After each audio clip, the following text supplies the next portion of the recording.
Hey, Masters of Modern fans. Producer Marshall here.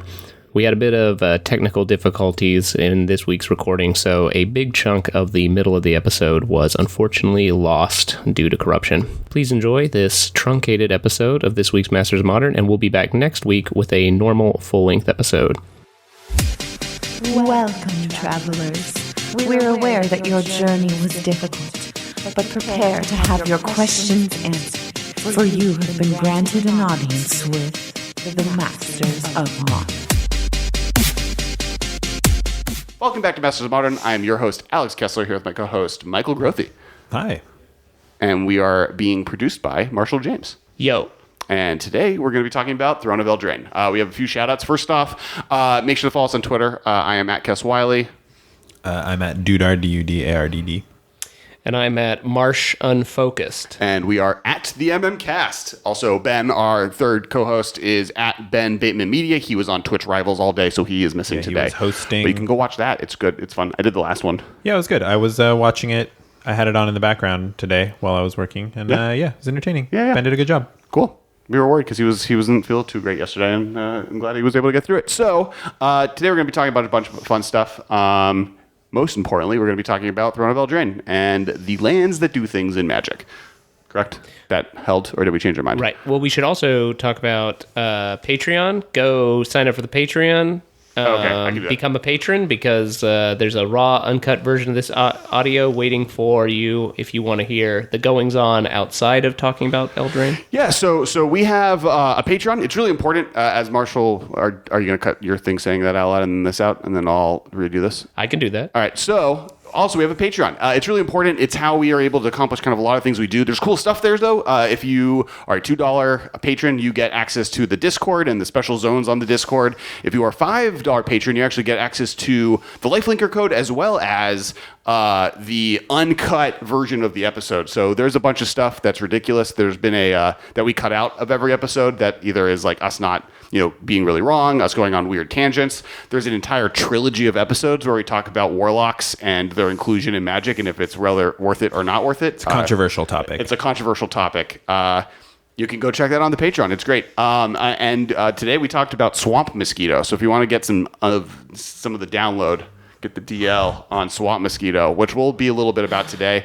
I have this mystery package that we'll talk about later in the episode. And it's all Swamp Mosquito themed, so that's great. Also, make sure if you're on YouTube right now, hit the like button. It's really important, the like button. I'll shout it out 4 more times this episode. Also, comment with what card you're most excited for from Throne of Eldraine. And then make sure to subscribe. Hit the bell button so you can get alerted to live streams and such. It's all the buttons. Everything you could do on YouTube, do it now. Except dislike. Don't do that one.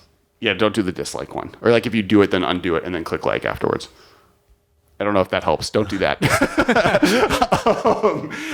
And last thing, make sure to check out our sister podcast, The Command Zone. They do awesome content every week.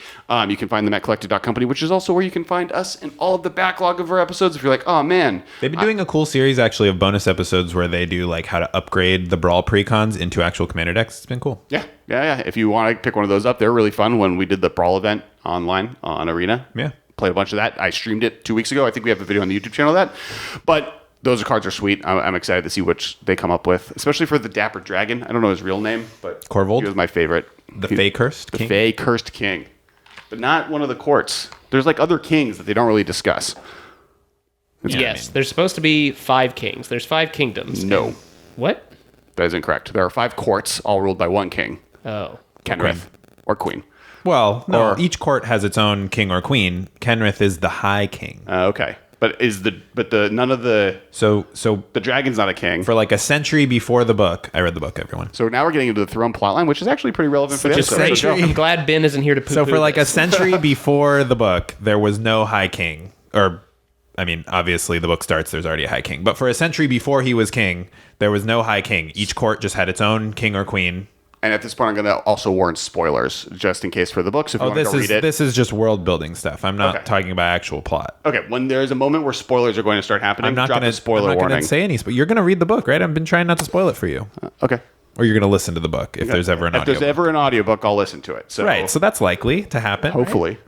Yeah, Voice of All podcast, help me out. This is stuff that happens before the book. It's just backstory that they talk about in the book. But yeah, so there's 5 courts, and they each have their own king or queen. And there wasn't a high king for a long time. Nobody was worthy. And the questing beast shows up and is like, "Hey, Kenrith and I forget Currently now Lady Kenrith, the queen. Yeah, she's Lyndon, and then his name starts with an A and is weird. Arnold. No, it's not that. It's It like is a now. weird fantasy name.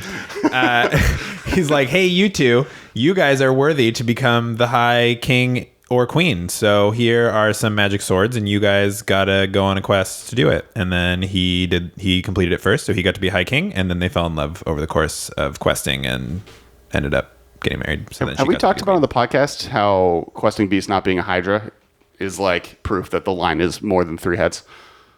Because Cerberus is also not a Hydra, so there you go.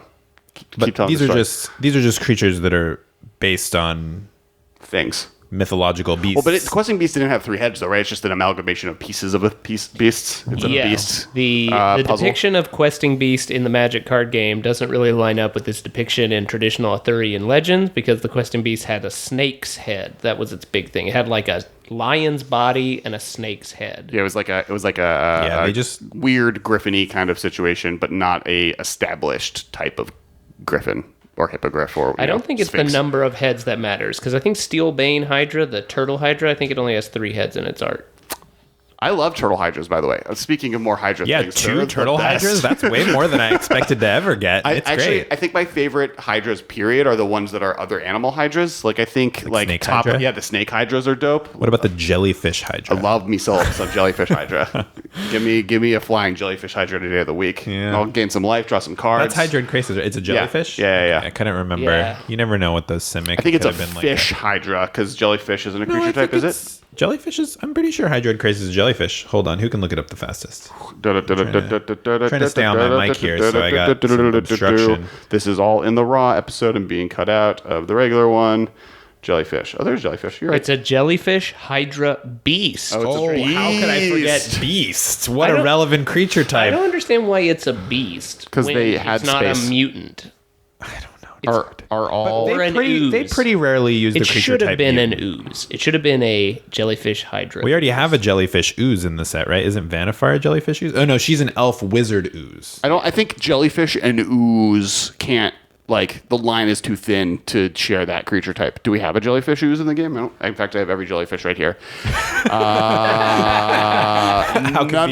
None of them are ooze type ooze. But yeah, there's been jellyfish Well, in I the game imagine- since Mantle War, so I they've been around imagine for a all while. of them are just jellyfish, though, right? There's no other jellyfish.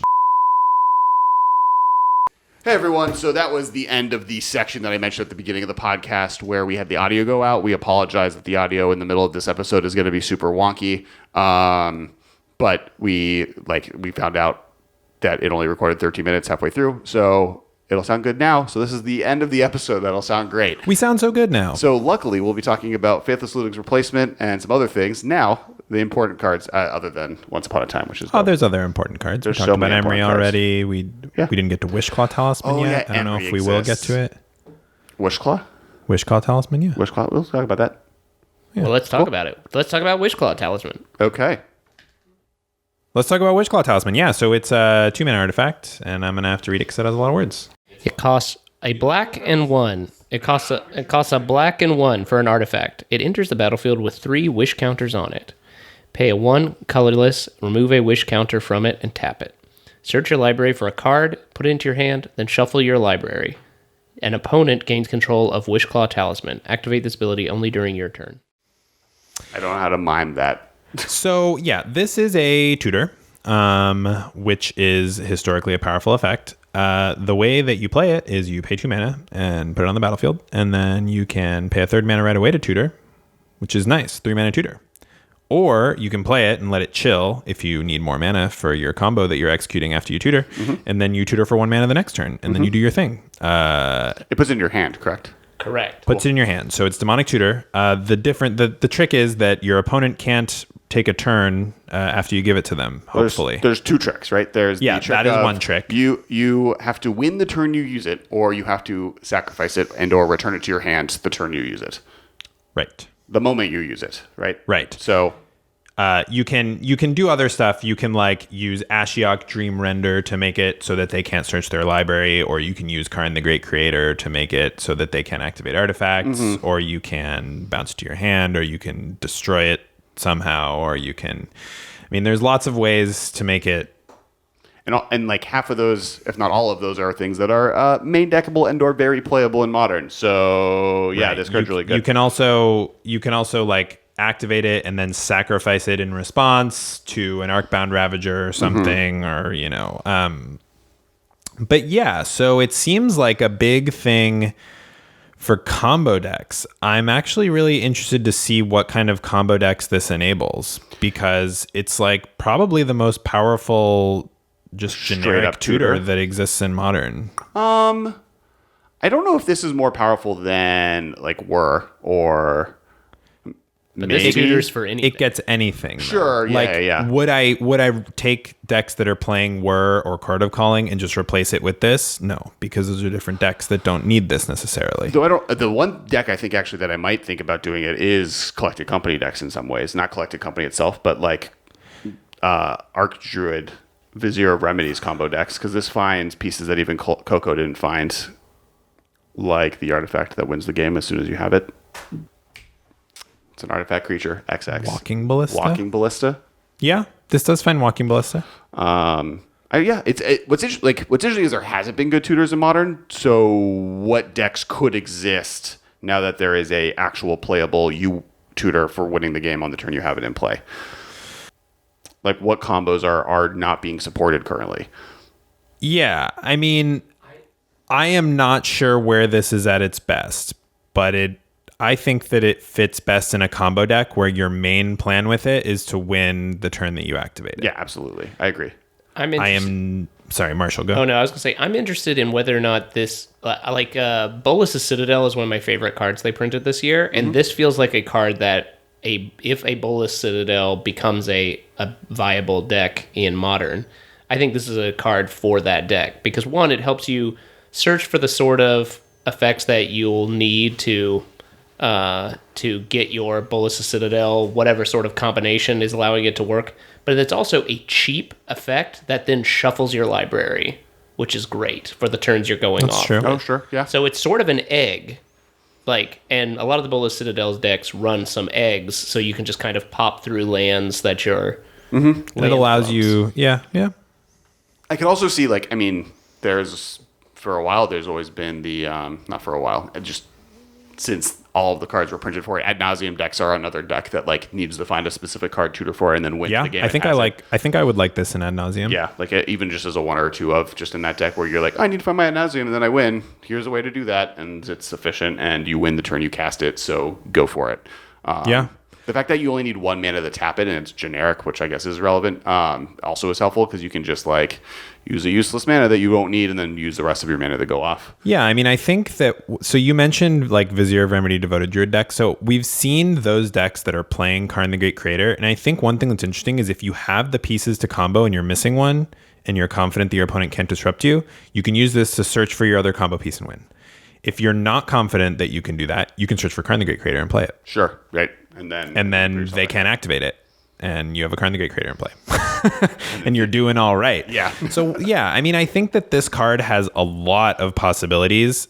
And I feel like we're going to see a lot of people trying it out and a lot of people failing. And I think we're going to see some people succeeding. Sure. I think that, this is the most powerful generic tutor that we have in Modern. Mm-hmm.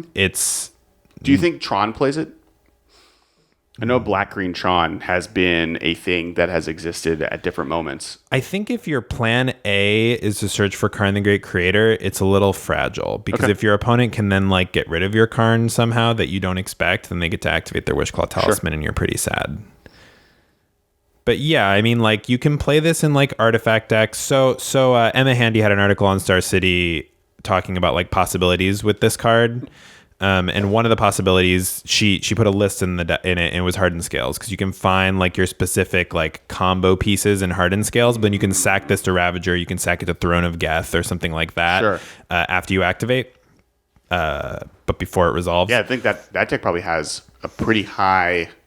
There's not many more decks that have more sacrifice this effect. Right. I feel like leaving it on the battlefield and letting your opponent have it, but like you can activate it teehee is like maybe a little too cute and vulnerable.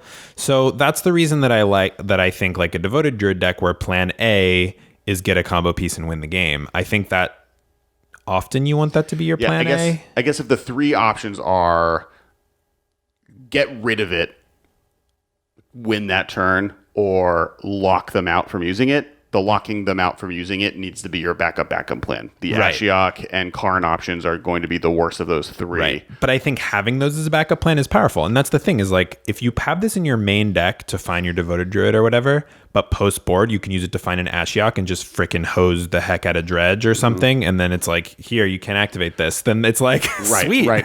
So I guess like, this is bad. Don't do this, internet. But playing this in even my Mind Sensor and then getting them with Mind Sensor sounds extremely satisfying. Got him. But my fear is that stuff is too cute. Like you're not taking enough advantage of the tutor. Like basically what you did is you just like tricked your opponent into spending a mana, but then they still get to take they get to impulse. Like you gave your opponent an impulse. But you get it back, I guess, is part of that, right? So like they impulse if they and choose to activate it, which they get to activate it on their own time. And Well, sorcery speed. Only on their turn. That's what I mean. But they get to not activate it next turn if they don't want to. They get to activate it whenever they want. Then they activate it and you're like, ha ha ha, I have a Mind Sensor. And they're like, ha ha ha, lightning bolt. I mean, this sounds great to watch. I don't want to be either. I don't want to be the player with the Mind Sensor, I guess. That's the thing is I think it's easy to fall into the trap of this card is like, yeah, I'm going to search for Karn the Great Creator. I'm going to search for Ashiok, or I'm going to search for even just like Teferi Time Raveler and bounce it. Like, I think that like you're just spending 4 mana on a Teferi that you immediately minus down to 1. If that's your plan A, it just doesn't feel that powerful to me. Like, I think that you're playing this in a deck where the cards you're searching for are often winning you the game, and you can have some of these like cute lockouts as a backup plan. And I do think, and I maintain that I think we should be seeing more combo decks playing Teferi Time Raveler, like Ad Nauseam, and decks like that should be playing Time Raveler to like stop your opponent from interacting, and having like maybe you're playing Ad Nauseam and chances are you want to search for Ad Nauseam with this. But if you think the coast isn't clear, you can search for Teferi and then bounce it. And or if you're just playing a deck like Dredge where you're like, oh, I need to, like, I don't have the time to Ad Nauseam, but I have the time on turn 3 or turn 4 to grab an Ashiok. Grab Ashiok to hate them out. That's an option, right? Where like, because that's the other thing is like there are decks that if I tutor for a hate card, it doesn't matter what you tutor for in your deck. Like I have found the I win button. And they might be able to like search for. Well, I guess Ashiok in particular is hard to interact with, but they can search for like a artifact hate card to blow up. Like but they would have to have brought that in. Into the like against Dredge, for instance. That there's in some options that's available. I agree though.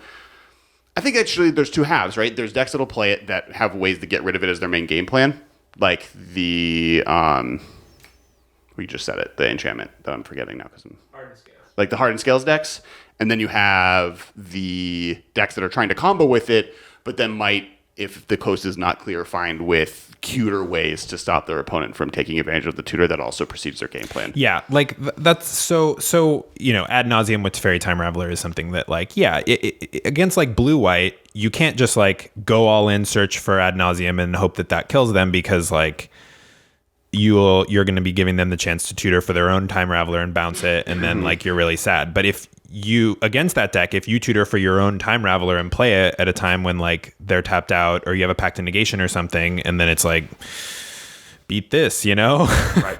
You then get to replay your Talisman. They probably can't pressure your Teferi unless they have a Snapcaster or something, and then like you get to tutor again for your Ad Nauseam. I mean, it just gives you like some insurance. I think that if you're playing this in your main deck, I'm going to say that I think you want to tutor for something that's going to win you the game. Mm-hmm. But if you can't, like, I think having backup decks that have built-in backup plans is where this is going to be the most interesting. Yeah, I agree. Where you can tutor for a Karn or a Teferi or like, something that like turns it off, but gives you also some like effect that your deck is interested in as a backup plan is cool. Yeah. All right, so I have one more card that I want to talk about today, and then that'll be it for the episode. And we'll have a ton more cards we'll be talking over the next 2 weeks with other themes at the beginning of it. Yeah, we definitely missed cards, but it's because spoiler season isn't over and we got more time. There's so many cards. There's like the one that lets you play stuff That's for free. why new sets come I don't out. even want to talk about that, but Ben probably does. The one that That's lets a you Ben cast card. cards. Fires of Invention. That's a Ben card. There's like a few cards. I'm saving that one for when Ben's back. For Ben to be around. There's a new hunted creature. But the last card, and I kind of want to talk about today, partially because I think the more time goes by, the more behind we'll be in talking about it. Yeah. And I've already talked about it a little bit to death on the internet, so you can check that out. But Merchant of the Vale, 2 and a red. It is a human peasant, 2/3, that you can pay 2 red, discard a card, draw a card, but it can go on an adventure. It's a haggle red instant. You may discard a card. If you do, draw a card. Obviously, we live in a world where Faithless Looting was just banned, and there's a few decks that definitely have been missing that card and a feature of that card since that banning. This card is not Faithless Looting. It is not as good as Faithless Looting, but the kind of the best example I have is it's very similar to what Collected Company did for Birthing Pod decks when Birthing Pod got banned. It is a significantly worse card, but it is still doing the thing that those decks were looking for in ways that make it so that the decks can continue with it and maybe modify their game plan a little bit to be able to take advantage of this. The 2 best decks I want to kind of point out is both Phoenix and then Dredgevine or Vengevine or however you want to refer to it, where it offers 2 different features. I don't think this sees play in Dredge. I don't think this card is good enough in Dredge. I think Tomb Scour, not Thought Scour. Tome Scour. Tomb is, you can Well, say so Tomb is Tomb. one reason that like Dredge it's decks are COM. playing Insolent Neonate, and also the reason why they might play this, is that you discard before you draw. So like Tome Scour just puts 5, but this allows you to like, well, I guess discard and then Dredge 5 is similar to just mill It's worse 5. than mill 5, I think. I guess this is better if your opponent has Grave Hate. Like if your Yes. opponent has a Leyline of the Void in play, this does something, whereas Tome Scour is unplayable. Right. I wouldn't count this one out for Dredge. Sure, I think that this is more questionable there. The reason, like for Phoenix, it is a spell that lets you kind of get rid of your Phoenix spells, and people were already hurting to play kind of 2-drop versions that do this. Yeah, at the a fact slightly that this more is an immediate level. instant is real spicy. Yeah, like that's kind of where Collected Company versus Birthing Pod comparison comes in. Collected Company is an instant speed spell that generates less value than a Birthing Pod does, but it does it immediately. This is an instant speed version that does with cards that have Dredge attached to them, so Loam or other Dredge creatures, or with Phoenix just getting it into play, into your graveyard and getting better cards, is something those decks are looking for. And it does, it does draw you a card. That card is relatively mediocre. Though for Vengevine, the other half of this, it's important because there are often turns where you get to a Vengevine turn on turn 4 where you have a 1-drop creature and you just need another creature to play. And this is just sitting in exile, letting you get that extra creature trigger. I do think that like Neonate really is a lot better than this in Vengevine because it's a 1-mana creature. But I think you play both. Yeah, Vengevine was already playing both, right? Or before Hogak was a card, it was playing both. Hogak changed what that deck looked like. Now that you have these like 1-mana creature options, you've got Sigil Supplier, you've got Insolent Neonate, you've got maybe some Hedron Crab action if you want to stretch your mana base. Carrion you Feeder. have Carrion Feeder, Gravecrawler. Right. Like you have a bunch of 1-drop creature options, and I'm not like we'll see how it shakes out. Maybe you want to play some number of these, but I feel like in particular Neonate really edges this one out for me. Well, I think this is play over Hedron Crab specifically, I guess, is where, like, of the cards you listed, perhaps. like, I think if you have your 8/4 drop 1-drop or 4 1-drop creature cards, this is one of those 4. Yeah, maybe. It just, like, a 3-mana creature gets back Vengevine so much less consistently than a 1-drop Hedron Crab. Sure. But having blue mana on turn any time is much less consistent.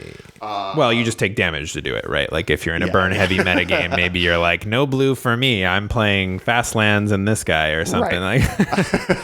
But I do think Phoenix is probably of those the most likely that needs it because it is hurting for a 1-drop instant speed is great for the deck. Like kind of everything that deck was looking for, this accomplishes. It's something that not also be disconsidered because I didn't notice it the first time I was looking at it. It doesn't tap. Yeah. So like if this isn't your thing and it's late game and you just need a way to keep going, if you have 6 mana, you can do it twice. You can just keep going. It's not nothing. It also means that you can activate it and attack. You can like attack.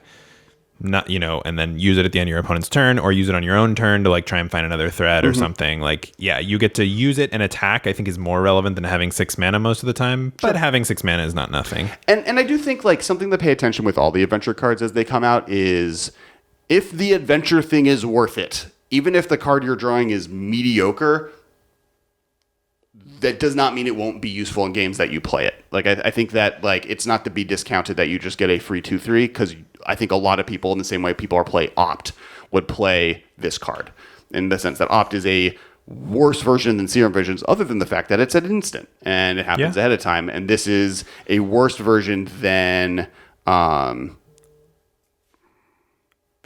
Faithless Looting, thank you. It's a worse version than Faithless Looting, but it's an instant speed version, and it does have the Neonite effect where you get the discard ahead of time, letting you dredge the card if you want to. I think the main difference is that decks playing Serum Visions are often reactive, and decks, so they are interested in instant, and not always. Like Storm just prefers Serum Visions in general because they are not reactive. They want the cards in their own turn.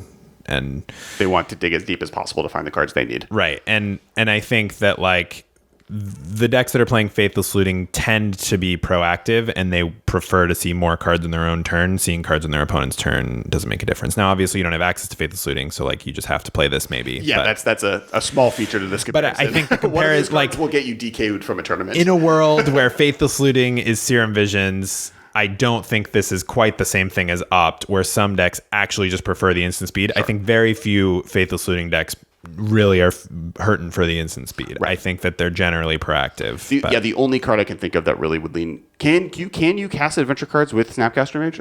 No, you can't, because Snapcaster Mage targets an instant or sorcery. This is not an instant or sorcery in your graveyard. It's a creature. Also, when you play this, it goes to exile. So, like, for one thing, it's not even in your graveyard. So you can't Eternal Witness it back, for example. Well, but then you have to cast the creature. The creature has to die.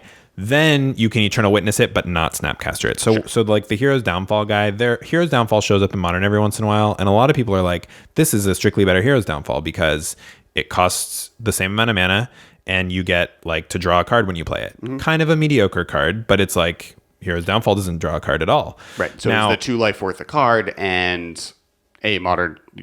And there are decks where losing 2 life is actually a net benefit, being Death Shadow. Now I don't know how much they're looking for Hero's Downfall. Not really playing Hero's Downfall ever, probably. And also then they don't want the 2/3 lifelink on the other end, or the 2/2 lifelink. It's 2/3 lifelink. It's a 2/3 lifelink on the back end. But I think that this card is generally worse than Hero's Downfall in Modern, the Knight, because it doesn't go to your graveyard. And I think any deck playing Hero's Downfall is probably playing Snapcaster. I mean, like, if you care about the instant speed and you're like... or you're not playing red and you need, like, any world where you're playing Hero's Downfall over Dreadbore, chances are you're playing Snapcaster and you want it in your graveyard. Right. Or maybe you want it in your graveyard to delve it for a Gurmag Angler or something. I mean, just, like, not going to your graveyard, I think, is kind of a big downside. Mm-hmm. And I think it's, like, more of a downside for almost any deck than the upside of getting a rando 2/3 with lifelink for 3. I think that's fair. Okay. So that's my thoughts on that card so we don't have to talk about it later. Cool. We don't have to talk about that night later. So that's it. I think we'll be talking about more cards later. Hopefully this episode was great for you guys. Sorry once again about the audio. We won't happen. Well, it may happen again because things happen, but we try really hard to make sure it doesn't happen. Once again, make sure to follow us on Twitter. I'm at Kes Wiley. I'm at Dudard, Dudardd. I'm at Marsh Unfocused. Ben is at Ben Bateman Media, and we are at the Cast. Make sure to check out our Patreon. We have the raw episodes. There's a bunch of content that you didn't get. Some of it has good audio. We wasted our good audio on Patreon content, but if you're a patron, you get to take advantage. Yeah. Make sure to check out all of the... good stuff at collective.company. That is where our sister podcast lives, and game nights. So you get game nights, you get the command zone, you get us.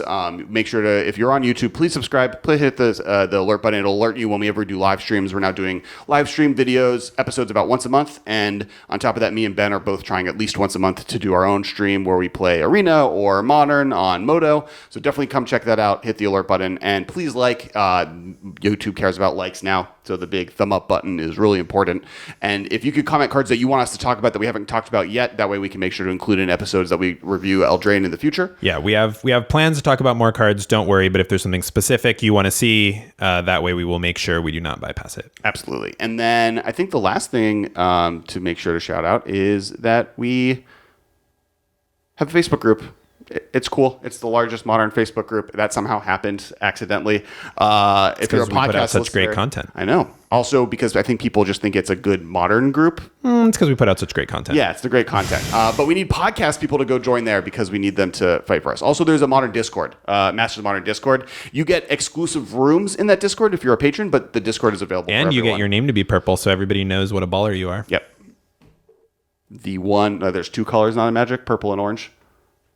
We should do like, I guess our names are orange. Yeah, we're orange, you're purple. We're the only two colors that aren't mana. I'm actually blue. I'm a moderator. You're a blue moderator.